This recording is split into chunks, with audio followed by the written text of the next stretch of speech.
all, I'll recommend you to check out our GeekyScript.com website. Here you will get lot of tutorials. You can search with anything like Java, let's say. You can search with any programming language you want, and you can learn the basics of Java or any programming languages by just simply going through these articles. You can complete all of these courses. Again, all of that completely free. You can also practice your learning by just simply taking this quiz. We have a timer, and within that timer you need to complete this quiz.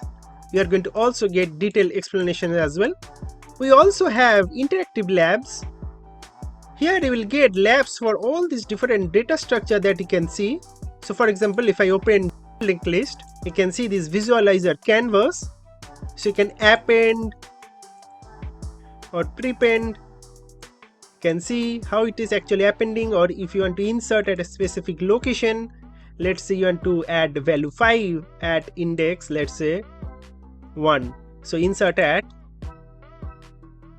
and detailed code to perform insert at or append, prepend, reverse, everything is properly shown irrespective of any language you want.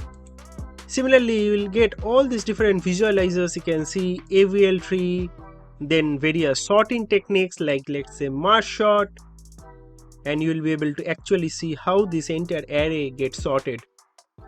You can change the speed as well from here. So now it will be a little faster, and it is done finally. Again, detailed code for sorting is also available for all these different languages you can see. Similarly, you can check for other data structures like priority queue or heap tree, all of that. Again, for completely free. So don't forget to check out our GeekyScript.com website. I'm sure you're going to definitely love it. And we also have a compiler. So if you want to run any code, you can directly use this compiler. Again, completely free. Just click on run code, and it's going to give you the output on terminal. And you can see that it is completely responsive. You'll be able to learn everything right on your phone itself. So don't forget to check our website GeekyScript.com.